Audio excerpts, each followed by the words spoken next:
আমরা 3টা ডিপার্টমেন্টই আপনি যদি খেয়াল করেন 23 তারিখ থেকে শুরু করে আমরা 3টা ডিপার্টমেন্টে এভরি গেমই ফেল করছি।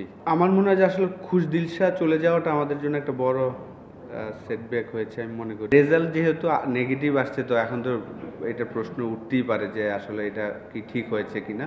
যেভাবে আমরা স্টার্ট করেছিলাম, বিশেষ করে গ্লোবাল টি20তে টানা 3 ম্যাচ জিতে চ্যাম্পিয়ন, তারপরে এসে টানা 8টা ম্যাচ মানে 11টা ম্যাচ আপনি উইন করেছেন।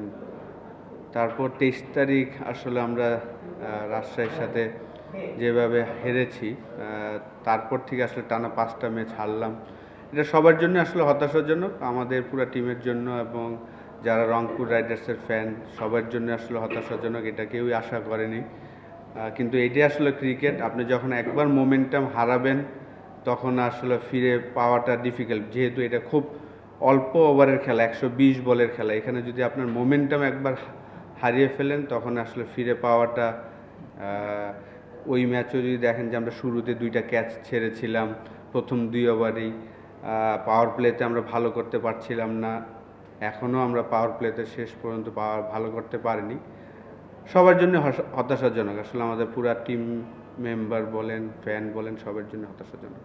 আপনি যদি দেখেন যে গায়ানা থেকে শুরু করে যেই ম্যাচটা আমরা উইন করেছিলাম, মাস্ট উইন গেম ছিল, সেই ম্যাচটাতে উইকেটটা খুবই ডিফিকাল্ট উইকেট ছিল। সেই জায়গায় সে 50 করেছিলেন 30 বলে, 5টা 6 মেরেছিলেন, 117 বা 13 রান করেছিলাম। ওই ম্যাচ থেকে আসলে খুশ দিলশাদ যাওয়ার পরে আমাদের যেই মোমেন্টামটা আসলে কোনো প্লেয়ার ওই জায়গাটা নিতে পারেনি। আমাদের লোকাল প্লেয়াররা যেভাবে আশা করেছিলাম শুরুতে যেভাবে খেলেছিলেন, শেষের 5টা ম্যাচে আমাদের কোনো লোকাল প্লেয়ার ওইভাবে ভালো খেলতে পারেনি। না দেখেন, আমরা বিলিভ করি যে আমাদের যে টিম, আমাদের যে বোলিং অ্যাটাক, আমরা যদি একটা ভালো স্কোর দিতে পারি, এনিথিং 120 140 এরকম, এইটা কখন করবেন যে 120 140 যখন আপনার ডজি উইকেট হবে, উইকেট যদি ভালো না হয়। আজকে উইকেট কিন্তু ভালো ছিল, কিন্তু আমরা আমাদের ব্যাটসম্যানরা বিশেষ করে শুরুতেই রান আউটটা সৌম্য সরকারের, তারপরে ভিন্সও জাস্ট ফ্লাই করে এসেছেন, খেলেছেন, উইকেটটা হয়তো বুঝতে পারেনি।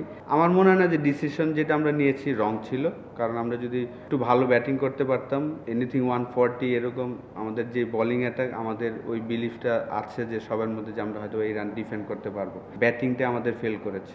না, আমাদের দেখেন রংপুর রাইডার্স ম্যানেজমেন্ট চেষ্টা করেছেন যে বিগ নেম এবং কোয়ালিটি প্লেয়ার যেন নিয়ে আসতে পারে, সেই চেষ্টাই তারা করেছেন। তো আমার মনে হয় না, কারণ যেহেতু আমিও এই খেলাটা খেলেছি, আমরা মনে হয় যে তারা যেহেতু বিজনেস ক্লাসে এসেছে, ওই সমস্যাটা হওয়ার কথা না। যে হয়তো ডিফারেন্ট ওয়েদারও না, কারণ দুবাই আর এখানে তারা যেহেতু দুবাইতেই ছিল, হয়তো বা তারা রাত্রে খেলে এসেছেন, এটা একটা হইতে পারে। কিন্তু যেহেতু প্রফেশনাল প্লেয়ার, ওই জায়গা থেকে আমার মনে হয় না যে অতটা সমস্যা ছিল। আমরা শুরুটা ভালো করতে পারি না, আমরা শুরুতেই প্রথম ওভারই সেকেন্ড বলে রান আউট হয়ে যাওয়ার পরে যেভাবে আমরা স্টার্টটা প্রয়োজন ছিল, ওই স্টার্টটা আমরা পাইনি।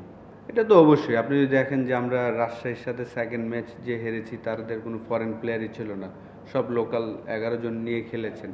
তো কোয়ালিটি লোকাল প্লেয়ার, এর আগের দিনও আমি বলেছিলাম যে আমাদের দেশের সব লোকাল প্লেয়ার সবাই 19-20। ডেফিনেটলি খুলনার লোকাল প্লেয়ারটা, আপনি 7টা টিম আমরা খেয়াল করে থাকি, তাদের যেই 7 জন লোকাল প্লেয়ার সবগুলাই খুব কোয়ালিটি প্লেয়ার, খুবই ভালো প্লেয়ার। প্রত্যেকটা ডিপার্টমেন্ট, যারা যেই ডিপার্টমেন্টটাতে আছেন সবাই খুব ভালো, এবং টুর্নামেন্ট জিততে হলে অবশ্যই আপনাকে লোকাল প্লেয়ার সাপোর্টটা খুব প্রয়োজন।